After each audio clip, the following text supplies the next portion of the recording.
Bismillahirrahmanirrahim. Assalamualaikum warahmatullahi wabarakatuh. Perkenalkan, nama saya Tati Hovifah. Saya dari kelas 2 IATB, NIM 2017501050. Baik, di sini saya akan mempresentasikan terkait ringkasan dari mata kuliah Filsafat Bahasa dari pertemuan pertama hingga UTS. Ada 7 pertemuan. Pada pertemuan pertama itu membahas tentang kontrak belajar, pengenalan, dan pengantar. Dilanjut ke materi pertama, yaitu definisi filsafat bahasa. Filsafat itu sendiri yaitu ilmu yang menyelidiki segala sesuatu yang mendalam mengenai ketuhanan, alam semesta, dan manusia. Sedangkan filsafat bahasa yaitu salah satu cabang filsafat yang mengandalkan analisis bahasa. Tujuan dari filsafat bahasa itu bertujuan untuk menjelaskan fenomena bahasa sebagai refleksi keberadaan manusia. Alat paling utama dari filsafat itu apa? Itu bahasa. Karena apa? Tanpa bahasa, seseorang tidak mungkin bisa mengungkapkan perenungan kefilsafatannya kepada orang lain. Materi kedua yaitu analisa bahasa George Moore. Biografi George Moore, ia lahir pada tanggal 4 November di London, England. Ia merupakan seorang filsuf terkemuka Inggris dan aliran realisme baru. Ia merupakan salah satu pendiri dari tradisi analitik dalam filsafat bahasa. Pemikiran George Moore tentang filsafat bahasa. Dalam pandangan Moore, tugas filsafat yaitu memberi analisis yang tepat atau memadai tentang konsep suatu proposisi.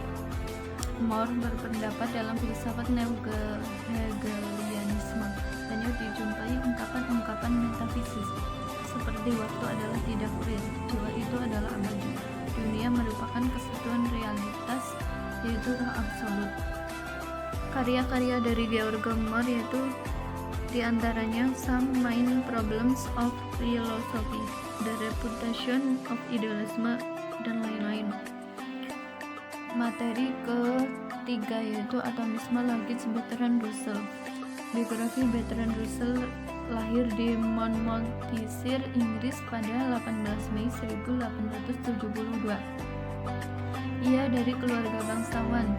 Russell dikenal sebagai ahli matematika, sebagai seorang filsuf, dan juga sastrawan politikus serta pejuang perdamaian.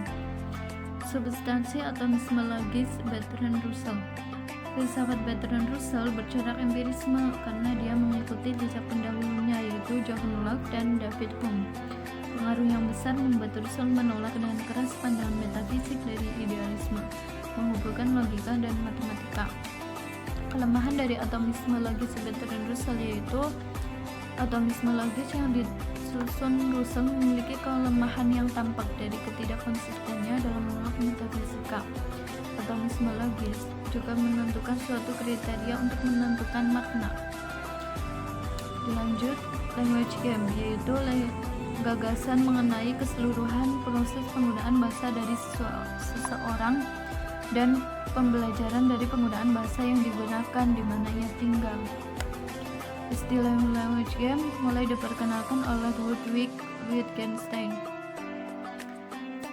Aspek pragmatik bahasa sebagai alat komunikasi dalam hidup manusia, dan sebuah bahasa akan memiliki makna tertentu apabila bahasa yang digunakan sesuai dengan penggunaannya. Bahasa tidak memiliki satu struktur logis saja, namun bahasa akan berkembang secara terus-menerus hingga mempunyai jenis-jenis bahasa yang baru. Wittgenstein mengemukakan sebuah istilah language game yang mana bahasa merupakan sebagian dari suatu kegiatan atau suatu bentuk kehidupan. Dilanjut, filsafat bahasa menurut Gilbert Ryle. Latar belakang filsafat bahasa itu sudah Perang Dunia II, negara-negara di Eropa melakukan banyak pembaharuan. Hal ini berdampak pada pendidikan, jadi para filsuf yang aktif dalam bidang pendidikan mulai memikirkan perkembangan pengetahuan menjadi lebih baik. Oxford menjadi pusat baru dalam gerakan filsafat analitis. Oleh sebab itu, fokus filsafat di Oxford pada periode itu difokuskan pada ordinary language philosophy. Pokok pikiran filsafat bahasa real terdapat dalam bukunya yang berjudul The Concept of Mind Right, menganalisis kata-kata ini dengan cara terperinci dan mendalam, sebab ia meyakini bahwa dengan demikian banyak salah paham yang timbul dalam filsafat dapat diminimalisirkan. Bruce Ray dan kategori mistik. Kategori mistik itu kekeliruan dalam mengenai kategori. Contoh kategori mistik pada kata silakan. Dalam hal ini sering keliru. Dalam menulis silakan menjadi silakan, karena tidak ada kata silah, yang ada sila dan ditandai akhiran kan menjadi silakan. Materi terakhir yaitu linguistik fenomenologi John Austin.